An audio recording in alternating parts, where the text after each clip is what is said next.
अस्सलाम वालेकुम। Class 9th chemistry के अब तक मैं यूनिट नंबर 1 से लेकर यूनिट नंबर 6 तक 6 चैप्टर्स के निशान लगवा चुका हूँ। जो बच्चे पहली बार आए हैं उनके लिए रिपीट कर देता हूँ कि 2013 से लेकर 2024 तक अब तक जितने भी सवाल पेपर के अंदर आ चुके हैं, जिन जिन टॉपिक से आए हैं, कहाँ से किन अल्फाज के अंदर आते हैं, क्या उसका जवाब है, तमाम मालूमात मैं आपके साथ इस सीरीज़ के अंदर शेयर कर रहा हूँ। आज यूनिट नंबर 7 की बारी है। यूनिट नंबर 7 से भी 4 शॉर्ट क्वेश्चन आपको आएंगे। यूनिट नंबर 8 में से भी 4 शॉर्ट क्वेश्चन आएंगे। जो मैं निशानात लगवा रहा हूँ, यूनिट नंबर 7 अक्सर बच्चों को मुश्किल लगता है, इसलिए मैं इसके कम निशान लगवाऊंगा। आप फिर भी बोर्ड में जो 4 सवाल आएंगे उनमें से 3 सवाल तो बआसानी हल कर पाएंगे। हमारा मेन टारगेट रहेगा यूनिट नंबर 8। यूनिट नंबर 8 के थोड़े सवाल हैं और आसान है। हम वो वाले 4 पे ज़्यादा फोकस करेंगे। इनमें से हम 3 तक अटैम्प्ट करने की कोशिश करेंगे। 4 और 3 7 बन जाएंगे। हमने सिर्फ अटैम्प्ट 5 करने होते हैं, फिर भी हमें 7 मिल जाएंगे। तो मैं यूनिट नंबर 7 के बहुत कम सवालात के निशान लगवाऊंगा, सारे सवाल के निशान नहीं लगवाऊंगा, ताकि आप लोगों के लिए सिलेबस थोड़ा बने और आपके लिए तैयारी करना आसान हो जाए। स्टार्ट करते हैं। पहले पेज पर आपको यहाँ मिलेगी स्पॉन्टेनियस और नॉन स्पॉन्टेनियस रिएक्शन की डेफिनेशन। एक दूसरा आपको यहाँ पर इस पैराग्राफ के अंदर मिलेगा कि कैसे केमिकल रिएक्शन से बिजली पैदा होती है और कैसे बिजली से केमिकल रिएक्शन होता है। दोनों बातें आपको यहाँ मिलेंगी, उन दोनों को आपने पढ़ लेना है। इन दोनों की दोनों चीज़ें जो हैं वो इलेक्ट्रोकेमिस्ट्री में डिस्कस की जाती हैं। अच्छा, यहाँ पर हमारे सामने है ऑक्सीडेशन रिडक्शन की डेफिनेशन और रिडॉक्स रिएक्शन की डेफिनेशन। बच्चे कहते हैं कि यहाँ डेफिनेशन और है, यहाँ डेफिनेशन और है, हमें इस डेफिनेशन को तैयार करना मुश्किल लगता है और ये बहुत सारे रिएक्शंस हैं। उनके लिए मैं आसानी कर रहा हूँ। आपने करना ऐसे है कि इस टेबल को ज़हन में रखकर आपने सारी डेफिनेशंस तैयार कर देनी है, ठीक है। अभी ज़रा तवज्जो से मेरी बात सुने, मैं आपको सारे टॉपिक जो है अभी क्लियर कर देता हूँ। अगर आप लिखेंगे ना addition of oxygen is called oxidation, बस इतनी सी बात है तो डेफिनेशन बन जाएगी। Removal of hydrogen is called oxidation और loss of electron is called oxidation. ऐसे ही आप रिडक्शन की डेफिनेशन बना सकते हैं। यहाँ पर ही आपने ख्याल करना है कि अगर आप टॉपर हैं और आप चाहते हैं कि बहुत अच्छी वाली डेफिनेशन बन जाए, फिर आप कैसे बनाएंगे। आप लिखेंगे addition of oxygen comma removal of hydrogen and loss of electron is called oxidation. ये डेफिनेशन आप बेहतर बन जाएगी। आपने ऑक्सीडेशन रिडक्शन में से एक चीज़ याद करनी है। अगर आपने दोनों चीज़ें याद की ना, तो पेपर में आप इस बात से कंफ्यूज हो जाएंगे कि एडिशन ऑफ ऑक्सीजन जो था वो ऑक्सीडेशन था कि रिडक्शन था। तो अगर आप कंफ्यूज नहीं होना चाहते तो आपने क्या करना है कि एक ही साइड याद करनी है, उसका ऑपोजिट ऑटोमेटिकली रिडक्शन बन जाएगा। ठीक हो गया। अच्छा, अब आगे इस टॉपिक के ऊपर। ये टॉपिक बहुत इंपॉर्टेंट है आपके शॉर्ट क्वेश्चंस के लिए। किस किस तरह से सवाल आते हैं। एक तो ऑक्सीडेशन नंबर की आपको डेफिनेशन आ जाती है विद एग्जांपल। इसमें से जो पॉइंट दिए हुए हैं उनमें से किसी एक चीज़ के बारे में आपसे सवाल किया जा सकता है। न्यू पॉलिसी के मुताबिक 2025 की जो पॉलिसी है उसके मुताबिक किसी स्पेसिफिक चीज़ के बारे में आपसे क्वेश्चन किया जाएगा। मिसाल के तौर पे पूछ लेते हैं कि OF2 के अंदर ऑक्सीजन की वैलेंसी क्या है, तो आप कहोगे +2 है। पूछेंगे OF2 के अलावा बाकी कंपाउंड में उसकी वैलेंसी क्या है, आप बताएं। ये वैलेंसी कह रहा हूँ, ऑक्सीडेशन नंबर क्या है, तो आप बताएंगे कि -2 है। यानी बाकी सब कंपाउंड में -2 है, OF2 में +2 है, पर ऑक्साइड में -1 है। ये बात इस पॉइंट में लिखी है। वो स्पेसिफिकली किसी एक ख़ास चीज़ के बारे में पूछ सकता है। जो न्यू पॉलिसी और ओल्ड पॉलिसी का डिफरेंस है ना, वो भी यही है। ओल्ड पॉलिसी के अंदर तो जनरल क्वेश्चन पूछ लिया जाता था और बच्चा अपने मुताबिक अपनी मर्ज़ी से आंसर करता था। न्यू पॉलिसी के अंदर वो एक बहुत बड़े टॉपिक में से एक स्पेसिफिक छोटी सी बात पूछते हैं और उनको उसका टू दी पॉइंट आंसर चाहिए कि जानने के लिए कि वो क्या वाकई बच्चे को पता है या उसने पूरे पॉइंट का रट्टा लगाया हुआ है। बस ये न्यू पॉलिसी है। तो आपको इस तरह पूछा जा सकता है। इसे यहाँ मैंने निशान लगाया, एक सवाल बहुत ज़्यादा पेपर के अंदर आता है, वो ये है कि न्यूट्रल मॉलिक्यूल्स की ऑक्सीडेशन नंबर क्या होती है। 0 होती है, तो यहाँ पे लिखा हुआ है। अच्छा, एक ये वाला आपके सामने है, एक टेबल है। इसमें बड़ा इंपॉर्टेंट क्वेश्चन है। 2023 में काफ़ी मरतबा रिपीट हुआ था, 24 में शायद नहीं आया, लेकिन 25 में आने के चांस हैं इसके। और वो ये है कि वैलेंसी और ऑक्सीडेशन नंबर को मेंशन करने में डिफरेंस क्या है। तो आपने याद रखना है कि ऑक्सीडेशन नंबर जब लिखा जाता है तो उस नंबर के आगे साइन लिखा जाता है, और जब वैलेंसी लिखनी होती है तो नंबर के पीछे साइन लिखा जाता है। ये डिफरेंस हो गया, ठीक है। अब एक चीज़ जो बच्चों को थोड़ा सा इरिटेट करती है, मैं आपको वो भी बता दूँ, जिससे आपका थोड़ा मूड ख़राब हो जाएगा, लेकिन मैं आपको सोल्यूशन भी दूंगा इसका। वो बात ऐसे है कि ये जो न्यूमेरिकल आपके सामने है ना 7.1, इस तरह के कितने सारे न्यूमेरिकल्स हैं। आप देखिए 7.1 है, 7.2 है, 7.3 है, क्वेश्चन नंबर 1 है इसका, और क्वेश्चन नंबर 3 है इसका। ये जो जितने भी सवाल मैंने गिनवाए हैं ना इस वक्त, ये तमाम सवाल न्यूमेरिकल के शॉर्ट क्वेश्चन के अंदर आते हैं। अगर आपको न्यूमेरिकल्स नहीं आते तो अगर आप कमेंट कर देते हैं तो मैं आपको एक शॉर्ट वीडियो के अंदर या 2-3 मिनट की वीडियो के अंदर मैं आपको ये सारे न्यूमेरिकल करके दिखा सकता हूँ। और ये इतने आसान है कि आप इनमें से एक भी समझेंगे तो आप बोलेंगे कि सवालात याद करने से बेहतर चीज़ है हम न्यूमेरिकल्स ही कर लें। ठीक है, ये बहुत आसान होते हैं। तो अगर आप लोगों को नहीं आते तो आप लोग कमेंट कर सकते हैं, नहीं तो आपके पास टीचर्स मौजूद हैं, आई एम श्योर बहुत अच्छे टीचर्स होंगे, आप उनसे भी क्वेश्चन पूछेंगे तो आपको आंसर कर देंगे। ऑक्सीडाइजिंग और रिड्यूसिंग एजेंट, ये 2 डेफिनेशन बहुत इंपॉर्टेंट है। लेकिन अगेन वही बात है कि बच्चों को मुश्किल लगती है। अगर ये मुश्किल लगे, आपने इस वाले पेज पर आना है, यहाँ पर आपको रिड्यूसिंग और ऑक्सीडाइजिंग एजेंट की आसान वाली डेफिनेशन लिखी हुई है। ठीक है, ये आपने कर लेनी विद एग्जांपल। जो बच्चे आप में ज़रा हिम्मत रखते हैं वो ये वाला अगर रिएक्शन तैयार कर लेंगे तो उनके लिए बड़ी आसानी हो जाएगी। ये रिएक्शन अक्सर पेपर में पूछ लिया जाता है। इलेक्ट्रोकेमिकल सेल के अंदर आपको इलेक्ट्रोकेमिकल सेल की डेफिनेशन आनी चाहिए, इसकी 2 टाइप्स आनी चाहिए। ठीक है, अब मैं ज़रा इस पार्ट को स्किप करके ना मैं थोड़ा आगे आपको एक बात समझा दूँ, मैं दोबारा फिर इसके बारे में बताता हूँ। इलेक्ट्रोकेमिकल सेल की अपनी डेफिनेशन करनी है और इसकी टाइप करनी है। और जब ये इलेक्ट्रोकेमिकल सेल है, ठीक है, जब आप इलेक्ट्रोलाइटिक सेल के अंदर आएंगे तो इसकी टाइप्स डिफरेंट है। ठीक है, इसको मिक्स नहीं करना। तो आगे जो किताब लिखी हुई है वो इतनी अच्छी तरतीब में नहीं लिखी हुई, तो इनका जिक्र बहुत बाद में जाकर आता है किताब के अंदर।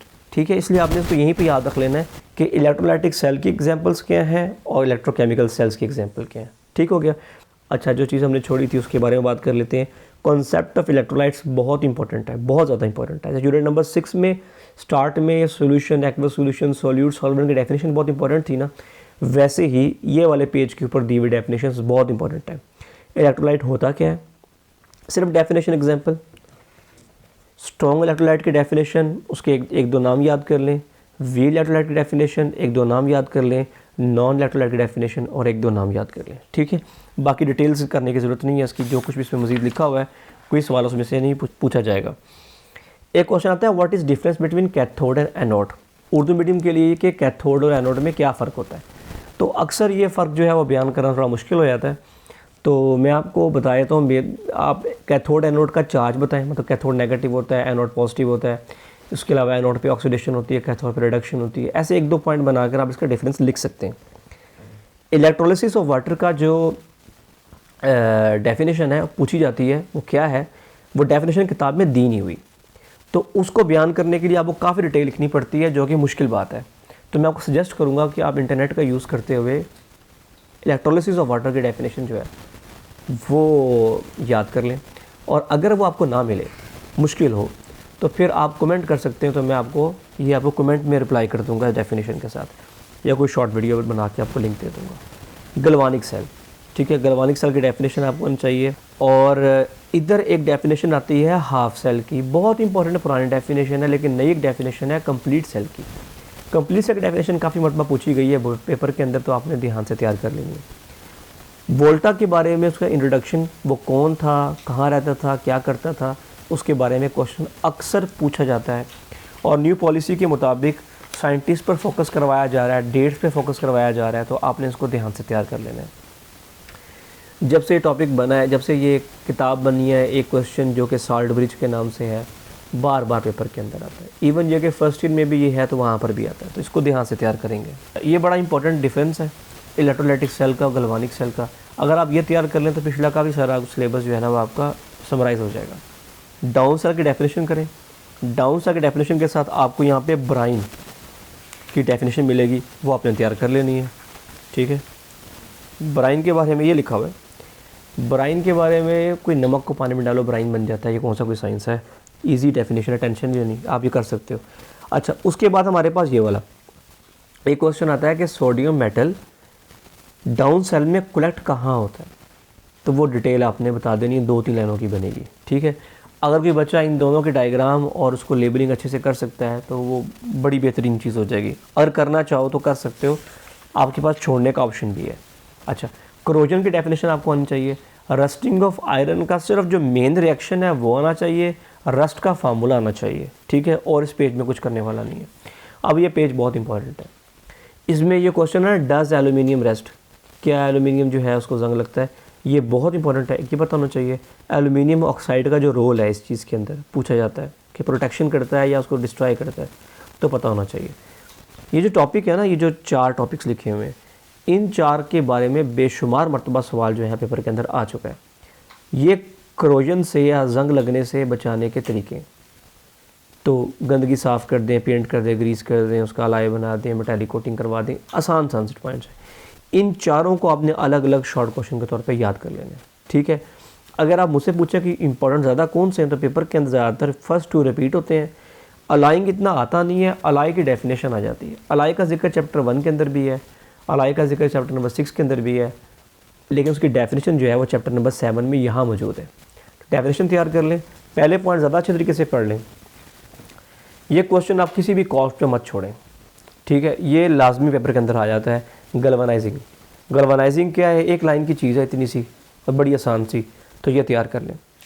आपको अंदाज़ा नहीं है इस चैप्टर के अंदर सवाल कितने बनते हैं, मतलब मैं बनाना चाहूँ ना, मेरा ख्याल है मैं 100 शॉर्ट क्वेश्चन ईजीली इस चैप्टर में से निकाल सकता हूँ। वो लॉजिकल, ये नहीं कि बेतुके नहीं, लॉजिकल क्वेश्चन भी निकाल दो, इतने निकल सकते हैं। क्वेश्चंस बहुत ज़्यादा हैं और मैं आपको समझ लें कि 10% भी नहीं बता रहा, तो ये अपने करने हैं। ये 2 पॉइंट जो क्वेश्चन है, क्वेश्चन नंबर 6 और 7 इंपॉर्टेंट है। टेस्ट योरसेल्फ के बारे में बता चुका हूँ कि ये अलग सीरीज़ बनेगी, जिन लोगों को चाहिए उनको वो वाली वीडियोस फॉलो करेंगे तो आपको इन तमाम चीज़ों के मैं आंसर पूरी किताब में से दे दूँगा, क्योंकि इसके आंसर तो किसी की बुक या से भी नहीं मिलते, टीचर भी नॉर्मली नहीं करवाते। पेपर के अंदर ठीक ठाक हिस्सा इसका आता है। अगर आप मुझसे पूछें कि इस मरतबा कितना आएगा, तो समझ लें कि पूरे पेपर के अंदर 2 से 3 शॉर्ट क्वेश्चन जो हैं वो टेस्ट योरसेल्फ से आ सकते हैं, ठीक है। अगर आपकी पूरी किताब की तैयारी बहुत अच्छी है, आपने एक्सरसाइज बहुत अच्छे तरीके से तैयार किए हैं, जितने निशान लगवाए हैं मैंने वो सभी तैयार किए हैं, तो आप पूरी बुक का टेस्ट योरसेल्फ छोड़ सकते हैं कॉन्फिडेंस के साथ, इतना इशू नहीं होगा। लेकिन अगर आपकी एक्सरसाइज वीक हैं, कुछ चैप्टर तैयार किए हैं, कुछ नहीं तैयार किए हैं, जो मैंने निशान लगवाए हैं वो ध्यान से निशान ही लगवाए हैं और वो तमाम सवालों को आप याद नहीं कर रहे, कुछ याद करके भूल गए हो, अगर ऐसा कुछ चक्कर है तो फिर जो मैंने इंपॉर्टेंट बताया ना टेस्ट योरसेल्फ, वो आप लाजमी तैयार कर लें। इलेक्ट्रोप्लेटिंग की डेफिनेशन तैयार करें, और बाकी ये करना चाहे कर सकता है, छोड़ना चाहे छोड़ सकता है, तो मैं कहता हूँ कि छोड़ ही दें, आप लोगों के लिए आसानी हो जाएगी। सफ़ा नंबर 133 के ऊपर आपको एल्यूमिनियम ऑक्साइड के दोबारा से डिटेल मिल जाती है, यहाँ से आपने फिर पढ़ लेनी है। और हमेशा की तरह, आपने पिछले 6 वीडियो की तरह 7वीं वीडियो के अंदर भी दोबारा से मैं आपको ये बात बता रहा हूँ कि बच्चों, एट एनी कॉस्ट आप लोगों ने कभी भी एक्सरसाइज के शॉर्ट क्वेश्चन जो क्लास 9th के अंदर है केमिस्ट्री के, बिल्कुल नहीं छोड़ने। आप ये देख लें कि आपने हर पार्ट में से 5-5 क्वेश्चन अटैम्प्ट करने हैं। क्वेश्चन नंबर 2 में से 5 क्वेश्चन अटैम्प्ट करने हैं, 8 होते हैं, 5 करने हैं। क्वेश्चन नंबर 3 में भी आपने 8 में से 5 करने हैं। क्वेश्चन नंबर 4 में भी आपने 8 में से 5 करने हैं। और जब 5-5 अटैम्प्ट करने हैं, उन 5-5 में 2-2, 3-3 मशकों की सवालात होते हैं। तो अगर आप पूरी किताब की मशकें तैयार करते हैं तो यूँ समझ लें कि आधा पेपर तो आपका वैसे ही हल हो जाएगा। बाकी डेफिनेशंस हैं और जो मैं निशान लगवाए हैं, बाकी सवाल वहाँ से आ जाएंगे, तो पेपर मुकम्मल तौर पे हल हो जाएगा। इस वक्त पंजाब के अंदर कोई बंदा आपको कर कहता है ना कि चंद एक सवाल कर लो तो पास हो जाओगे, तो ये हो जाएगा, वो हो जाएगा, वो कर रहा है फ्रॉड आपके साथ। फ्रॉड मतलब उसको खुद नहीं पता। आप लोगों ने अगर एक्सरसाइजेज छोड़ दी, फिर गेस्ट पेपर मेरा हो, किसी और का हो, या जिसने पेपर बनाया उसका अपना भी हो, तो भी आपको किसी काम नहीं आने वाला, ठीक है। टॉपर बनना चाहते हो तो इसको लाजमी तौर पर तैयार कर लो। वो जो न्यूमेरिकल में आपको दिखाए थे ना कि न्यूमेरिकल बहुत ज़्यादा पेपर के अंदर आते हैं ऑक्सीडेशन नंबर वाले, वो क्वेश्चन नंबर 2 में ये भी दिए हुए हैं, ठीक है। कुछ नए नमूने ये भी हैं 5, ये भी आपने तैयार करने हैं। और अगेन किसी को नहीं आते कमेंट करे, मैं इंशाल्लाह सिखा दूंगा। तो ये था यूनिट नंबर 7 के लिए। यूनिट नंबर 7 की तैयारी अच्छी तरीके से करें। एक बच्चा है स्टूडेंट, वो कमेंट कर रहा था कि यूनिट नंबर 7 का जल्दी अपलोड कर दे। मैं रिकॉर्ड की थी पहले वीडियो, लेकिन वो कोई साउंड सही से रिकॉर्ड नहीं हो सका। मैंने उसको रिमूव करने की काफ़ी कोशिश की, पर वो अगर मैं वैसे ही अपलोड कर देता आपको समझ में ना आती। तो मुझे पता आपके एग्ज़ाम्स हैं, आपको जल्दी है कंटेंट की, मैं ट्राई करता हूँ बनाने की, सम टाइम नहीं बना पाता हूँ, मसरूफियत बहुत ज़्यादा होती है। तो खैर हमेशा की तरह वही आपको नसीहत करूँगा कि इस वीडियो को अगर आप लाइक या कमेंट या शेयर करते हैं ना, उसका फ़ायदा क्या होता है कि ज़्यादा लोगों तक पहुँचती है। जो लोग उसको आप कोई वीडियो देखें और उसको कोई रिस्पॉन्ड ना करें, तो फिर यूट्यूब या टिकटॉक जो है उसको आगे लोगों तक नहीं पहुँचाता, ठीक है। पाकिस्तान में एजुकेशन चैनल के कोई पैसे नहीं होते, इसलिए तो सब लोग ये सब कुछ छोड़कर और बहुत से काम कर रहे हैं। ये सारा कंटेंट सिर्फ आपके लिए, हमारा ज़ीरो सप्ली मिशन है, हम उसे पूरा करना चाहते हैं। शायद पहले साल में 0 सप्ली ना कर सकूँ, लेकिन अगले साल तक इंशाल्लाह कुछ आप लोग हो, कुछ और बच्चे मिल जाएंगे, मिलजुल कर हम 0 सप्ली मिशन अपना पूरा करेंगे कि हम चाहते हैं पंजाब में कोई सप्ली ना आए। 1-1.5 लाख बच्चा फेल होता है, उसको बचाना है हमने। सो फॉलो करें, अपना ख्याल रखें। अल्लाह हाफिज़।